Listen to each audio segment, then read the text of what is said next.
అందరికీ నమస్కారం. ఈరోజు కథ 'ప్రేమ ఎంత మధురం' ఎపిసోడ్ 96 నిర్ణయం. ఇప్పుడు స్టోరీలోకి వెళ్తే, ఆఫీస్లోకి వెళ్తున్న స్నేహను అడ్డగించిన కమల్ ఆమెను ఎగతాళిగా మాట్లాడటంతో అతనిపై చేయి చేసుకుంటుంది స్నేహ. దాంతో కమల్ కోపంగా ఆమెపై తిరగబడుతూ చేతిని పైకెత్తాడు. దాంతో స్నేహ తనకు వచ్చిన కరాటీను అతనిపై ప్రయోగిస్తూ వెంటనే తన కాలుని పైకెత్తి కమల్ కడుపులో గట్టిగా కొట్టింది. దాంతో కమల్ బ్యాలెన్స్ తప్పి దాదాపు నేలపై పడిపోతూ పక్కనే ఉన్న గోడను పట్టుకొని సపోర్ట్గా చేసుకున్నాడు. అది చూసిన మిగిలిన ఎంప్లాయీస్ షాక్ అవుతూ ఒక్కసారిగా అందరూ పైకి లేచి నించున్నారు. వాళ్ళందరినీ చూసిన కమల్ అవమానంగా ఫీల్ అవుతూ, స్నేహ, ఈరోజు నీ సంగతి తెలుస్తాను అంటూ గట్టిగా అరుస్తూ ఆమెపై దాడి చేయబోయాడు. సరిగ్గా అప్పుడే అక్కడికి వచ్చిన general manager, Kamal stop it అంటూ అరిచాడు.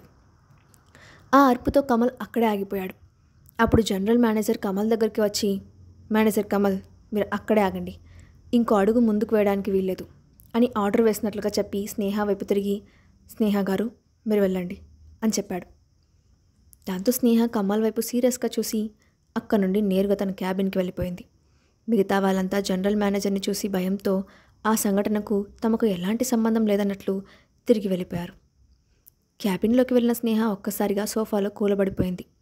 నిరాశగా క్యాబిన్ మొత్తాన్ని ఒకసారి చూసింది. తన డెస్క్పై ఉన్న వస్తువులతో పాటు ఆ రూమ్ కూడా హఠాత్తుగా తన ప్రపంచం నుంచి విడిపోయినట్లు అనిపించింది. ఆమె ఆ జాబ్ని చాలా సీరియస్గా తీసుకుంది. అక్కడున్న ప్రతి వస్తువుతో ఆమెకు జ్ఞాపకాలున్నాయి. కానీ ఇంత త్వరగా వాటన్నిటినీ వదులుకోవాల్సి వస్తుందని ఆమె ఊహించలేదు.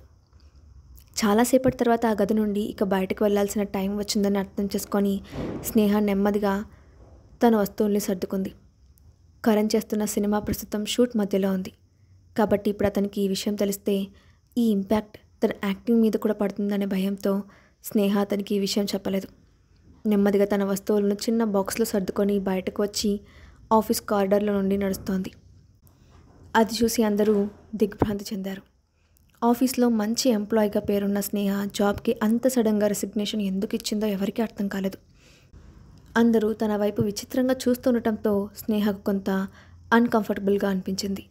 అయినా ఆమె ముఖంలో ఎలాంటి ఎక్స్ప్రెషన్ కనిపించనివ్వకుండా కంపోజ్డ్గా ఉండడానికి ప్రయత్నిస్తూ గర్వంగా తలపైకెత్తి బయటకు నడిచింది. ఎలివేటర్లోకి వెళ్ళిన స్నేహ డోర్ క్లోజ్ అవ్వగానే లోపల ఉన్న అద్దంలో తన ముఖాన్ని చూసి చిన్నగా నవ్వుకుంది. వెంటనే తనకు తానే ధైర్యం చెప్పుకుంటూ, పోయింది కేవలం ఉద్యోగం మాత్రమే, సెల్ఫ్ రెస్పెక్ట్ కాదు. ఈ ఉద్యోగం పోతే ఏంటి, నేను మళ్ళీ కొత్తగా స్టార్ట్ చేస్తాను అని అనుకుంది. మరోవైపు స్టడీ రూమ్లో ఉన్న ధాత్రి, వాట్, నువ్వు చెప్పేది నిజమా, నిజంగానే పని పూర్తయిందా అంటూ ఎవరితోనో ఫోన్లో మాట్లాడుతోంది. గుడ్, డోంట్ వరీ, దీనికి నీకు తప్పకుండా బెనిఫిట్ ఉంటుంది అని మళ్ళీ ఫోన్లో అవతలి వైపు ఉన్న వ్యక్తికి చెప్పింది. ఆ ముఖం సంతోషంతో వెలిగిపోతోంది. కాసేపటికి ఫోన్ కట్ చేసి ఆమె చిన్నగా నవ్వుతూ, స్నేహ, నువ్వు ఇప్పుడు సిచ్యువేషన్ని ఎలా హ్యాండిల్ చేస్తావో నేను కూడా చూడాలనుకుంటున్నాను అని అనుకుంది. ధాత్రి పక్కా ప్లాన్ ప్రకారం ముందుగా యువన్ను స్కూల్ నుంచి బయటకు పంపించి తర్వాత స్నేహాను కూడా ఆఫీస్ నుంచి బయటకు వచ్చేలా చేసింది. అక్షయ్ త్వరలో జరగబోయే ఫ్యామిలీ మీట్ కోసం బిజీగా ఉండటంతో ఈ విషయాలు పట్టించుకోవడానికి అతనికి టైం లేదు. అందుకే ధాత్రి అన్నిటినీ స్మూత్గా కంట్రోల్ చేయగలిగింది. కానీ ఈ విషయం అక్షయ్కి తెలిస్తే చాలా ప్రమాదం అని ధాత్రికి కూడా తెలుసు. దాని గురించి ఆలోచించిన ధాత్రి కొంచెం అశాంతిగా ఫీల్ అవుతూ వెంటనే తన ఇంట్లో ఉన్న బట్లర్కి కాల్ చేసి స్టడీ రూమ్లోకి రమ్మని పిలిచింది. 2 నిమిషాల్లోనే ధాత్రి ఎదురుగా వెళ్ళి నించున్నాడు బట్లర్. అప్పుడు ఆమె, ఆ స్నేహ నిజంగానే రెసిగ్నేషన్ ఇచ్చిందా అని అడిగింది. అప్పుడు బట్లర్, నిజం మేడం, మన వాళ్ళు ఆ స్నేహ కంపెనీ నుండి చేతిలో బాక్స్తో బయటికి రావడం చూశారు. ఇప్పటికీ ఆమెను ఫాలో అవుతూనే ఉన్నారు అని చెప్పాడు. ఆ మాట విని ధాత్రి తృప్తిగా నవ్వి, సరే, మీరు ఆమెని ఫాలో అవుతూ ఉండండి, పిల్లాడితో సహా ఆమె ఆ ఇంటి నుండి బయటకు వచ్చినప్పుడు ఆ విషయం ముందుగా నాకే తెలియాలి అని చెప్పింది. ఓకే మేడం అంటూ తలూపాడు బట్లర్. స్నేహ ఆ ఇంటి నుంచి పిల్లాడితో సహా బయటకు వస్తున్న దృశ్యం ఊహించుకున్న వెంటనే ధాత్రి మొహంలో చిరునవ్వు విరిసింది. ఆమె శ్రీమతి అక్షయ్గా మారడానికి ఎంతో దూరం లేదని అనుకుంది. ఆఫీస్ నుండి బయటకు వచ్చిన స్నేహ డైరెక్ట్గా ఇంటికి తిరిగి వెళ్ళలేకపోయింది. సిటీకి దూరంగా ఉన్న ప్రదేశంలో కారును పార్క్ చేసి అందులోనే కూర్చుంది. ఇంటికి వెళ్తే జరిగిన విషయం తెలుసుకొని అన్నపూర్ణ, యువన్ ఇద్దరు కంగారు పడతారని అనుకుంది. అలాగే అక్షయ్కి ఈ విషయం తెలిస్తే అతన్ని ఎలా ఫేస్ చేయాలో కూడా ఆమెకు అర్థం కావడం లేదు. కాసేపటికి ఏదో ఆలోచించి, వెంటనే ఫోన్ తీసి రాజేశ్వరికి కాల్ చేసింది స్నేహ. అటువైపు నుండి వెంటనే ఫోన్ లిఫ్ట్ చేసింది రాజేశ్వరి. దాంతో ఆమె తన ఫోన్ కోసమే వెయిట్ చేస్తున్నట్లుగా స్నేహకు అనిపించింది. అప్పుడు స్నేహ డైరెక్ట్గా పాయింట్కి వెళ్తూ, ఆంటీ, మీరు నన్ను బయటకు పంపించడానికి ఇంత డెస్పరేట్గా ఉన్నారా అని అడిగింది. స్కూల్లో యువన్ మానసికంగా బాధపడడం, తాను కంపెనీలో నుండి హఠాత్తుగా బయటకు రావడం వంటి విషయాలు స్నేహకి బాధను కలిగించాయి. ఫోన్కి అవతల వైపున ఉన్న రాజేశ్వరి ఆమె మాటలు విని కొంచెం ఆశ్చర్యపోతూ ఫోన్ వైపు చూసింది. స్నేహ మాటలకి అర్థమేంటో ఆమెకు కూడా తెలియదు. కానీ ఆమె స్నేహతో ఎక్కువగా మాట్లాడదలుచుకోలేదు. అందుకే వెంటనే కోపంగా, నేను నా కొడుకు నుండి దూరంగా ఉంచడం కోసం నేను ఏ పని చేయడానికైనా వెనకాడను అని అంది. ఒక తల్లిగా రాజేశ్వరి తన కొడుకు జీవితాన్ని జోక్గా తీసుకోలేకపోతోంది. అందుకే అసలు ఏం జరిగిందో తెలుసుకోకుండానే స్నేహ మాటలకు పౌరుషంగా సమాధానం చెప్పింది. ఇంకా ఆమె కోపం తీరకపోవడంతో మళ్ళీ మాట్లాడుతూ, చూడు స్నేహ, మనమిద్దరం ఒక బిడ్డకు తల్లులం. నువ్వు నన్ను అర్థం చేసుకుంటావని అనుకుంటున్నాను. నేనేం చేసినా నా కొడుకు కోసమే చేస్తాను. నువ్వు కూడా నీ కొడుకు కోసమే ఇదంతా చేసి ఉండొచ్చు. నిజమే, యువన్కి ఒక ఫ్యామిలీ కావాలి. కానీ అక్షయ్, నువ్వు ఇద్దరు రెండు వేరువేరు ప్రపంచాలకు సంబంధించిన వాళ్ళు. మీ ఇద్దరి దారులు వేరు అని చెప్తూనే హఠాత్తుగా ఆగిపోయింది. ఆ మాటలు విన్న స్నేహ కార్ స్టీరింగ్ గట్టిగా పట్టుకొని గొంతులో నుంచి ఏడుపు బయటకు రాకుండా బలవంతంగా ఆపుకుంటుంది. దాంతో ఆమె మెల్లగా నోరు తెరిచి, ఆంటీ, ఇప్పుడు నేను చెప్పేది విని మీరు నన్ను స్వార్థపడాలనుకోవచ్చు. కానీ మీరు నన్ను దయచేసి అర్థం చేసుకోవడానికి ప్రయత్నించండి. నాకు ఇంకొంచెం టైం ఇవ్వండి అని అంది. ఆ మాట వినగానే రాజేశ్వరి కోపంగా, ఏంటి ఇంకొంచెం టైమా? ఇక చాలు స్నేహ, నువ్వు నిజంగా ఇంత స్వార్థపరురాలవని నేను ఊహించలేదు. నీ జీవితం గురించి మాత్రమే నువ్వు ఆలోచిస్తున్నావు. కానీ నేను నా కొడుకు జీవితం గురించి ఆలోచిస్తున్నాను. మేము అక్షయ్కి దాత్రికి మ్యారేజ్ ఫిక్స్ చేయాలని డిసైడ్ చేసుకున్నాం. ఇలాంటి టైంలో నువ్వు అక్కడ ఉండడం వల్ల దాత్రి ఎంత ఇబ్బంది పడుతుందో తెలుసా అని అంది. ఆ మాట వినగానే స్నేహ ఒక్కసారిగా అక్షయ్కి దాత్రితో పెళ్లి జరగబోతుందా అనుకుంటూ షాక్ అయింది. ఈ విషయం అక్షయ్కి ముందే తెలుసా అనే అనుమానం ఆమె మనసులో వచ్చింది. దాంతో ఆమె ఒక్కసారి గట్టిగా ఊపిరి పీల్చుకొని, నాకు అర్థమైందంటీ, మిమ్మల్ని ఇప్పటి వరకు ఇబ్బంది పెట్టినందుకు నన్ను క్షమించండి. నేను ఈ రాత్రికే ఆ ఇంటి నుండి బయటకు వెళ్తాను అని చెప్పింది. దాంతో రాజేశ్వరి ఇంకేం మాట్లాడకుండా ఫోన్ డిస్కనెక్ట్ చేసింది. స్నేహ కళ్ళలో నుండి నీళ్లు ధారాపాతంగా కారిపోతున్నాయి. కానీ స్నేహ వాటిని తుడుచుకోవాలని అనుకోలేదు. అక్షయ్కి దాత్రికి పెళ్లి ఫిక్స్ అయిందని రాజేశ్వరి చెప్పిన మాటలే ఆమె చెవుల్లో మారుమోగుతున్నాయి. సడన్గా మనసులో ఏవేవో అనుమానాలు మొదలయ్యాయి. ఈ పెళ్లి కారణంగానే అక్షయ్ ఈ మధ్య ఇంటికి లేటుగా వస్తున్నాడని అనుకుంది స్నేహ. ఎంత కాదన్నా అక్షయ్ వేద ఫ్యామిలీకి వారసుడు. చివరికి ఆ కుటుంబం చెప్పిన మాటనే అతను పాటించాల్సి ఉంటుంది. నేను కాంట్రాక్ట్ మ్యారేజ్ ద్వారా అతని లైఫ్లోకి వచ్చాను. మధ్యలో వచ్చిన దాన్ని అలాగే వెళ్ళిపోవాల్సి ఉంటుంది అని అనుకుంది. చాలాసేపు ఆలోచించిన తర్వాత ఇక జరిగిన వాటి గురించి ఆలోచించి ప్రయోజనం లేదని, యువన్ కోసం తప్పకుండా ఏదో ఒక నిర్ణయం తీసుకోవాలని అనుకుంది స్నేహ. సాయంత్రం అవుతూ ఉండగా ఇంటికి చేరిన స్నేహ కాసేపు యువన్తో మామూలుగా మాట్లాడి నేరుగా తన గదిలోకి వెళ్ళింది. లోపల నుంచి డోర్ లాక్ చేసి తన వస్తువులన్నింటినీ సర్దుకోవడం మొదలుపెట్టింది. ఆ ఇంటికి ఏ బట్టలతో వచ్చిందో వాటిని మాత్రమే ప్యాక్ చేసుకుంది. యువన్ వస్తువులను కూడా మెల్లగా ప్యాక్ చేసి పక్కన పెట్టింది. ఆ తర్వాత అలసిపోయినట్లుగా బెడ్పై కూర్చున్న స్నేహ ఒక్కసారిగా రెండు చేతుల్లో ముఖాన్ని దాచుకొని వెక్కి వెక్కి ఏడ్చింది. ఆ ఇంటితో ఆమెకున్న అనుబంధాలు, అక్షయ్తో ఆ గదిలో గడిపిన క్షణాలన్నీ ఆమెను ఉక్కిరిబిక్కిరి చేస్తున్నాయి. ఇంతలో బయట నుంచి డోర్ తట్టిన సౌండ్ రావడంతో స్నేహ వెంటనే లేచి వెళ్ళి కళ్ళు తుడుచుకొని డోర్ తీసింది. బయట అన్నపూర్ణమ్మ నిలబడి ఉంది. ఆమె స్నేహను చూడగానే నవ్వుతూ, మేడం, అక్షయ్ బాబు వచ్చారు, మిమ్మల్ని డిన్నర్కి రమ్మని పిలుస్తున్నారు అని చెప్పింది. నేను వస్తున్నాను, మీరు వెళ్ళండి అన్నపూర్ణమ్మ గారు అంది స్నేహ.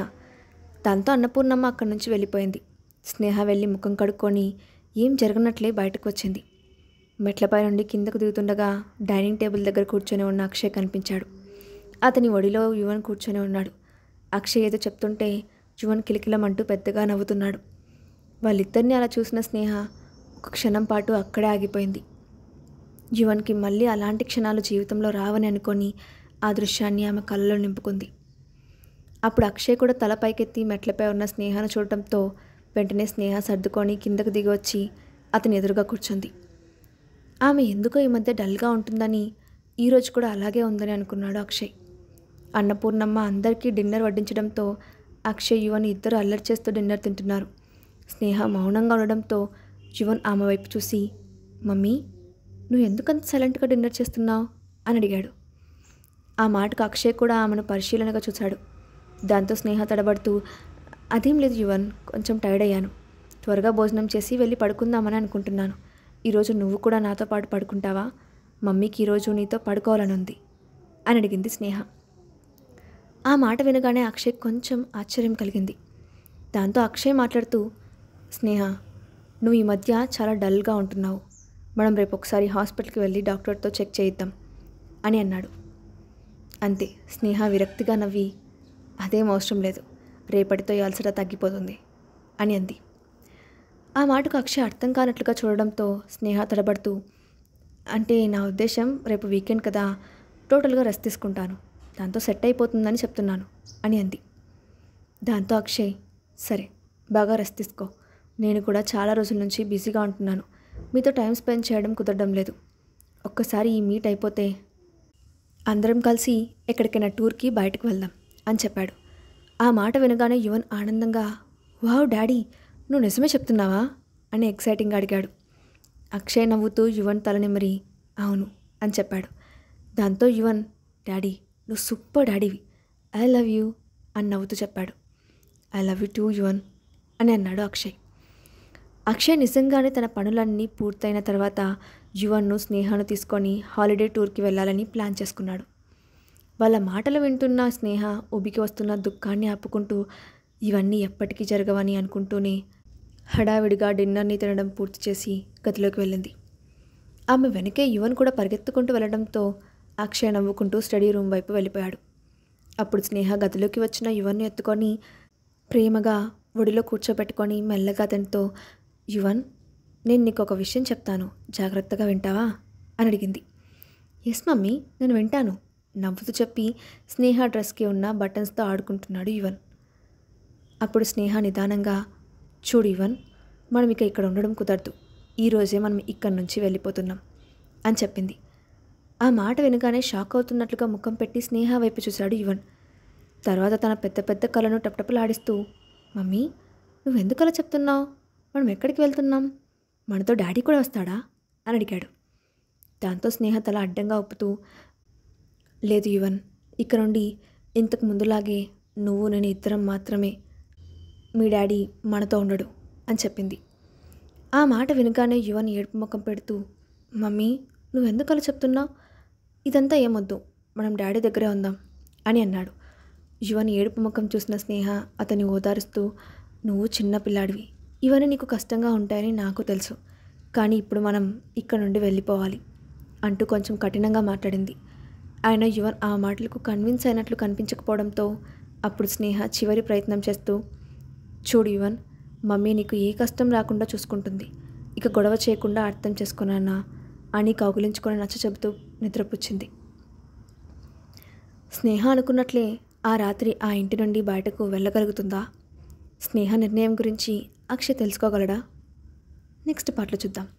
ఈ స్టోరీ అప్డేట్ ఎలా ఉందో కింద కామెంట్ బాక్స్లో మీ ఒపీనియన్ని షేర్ చేయండి.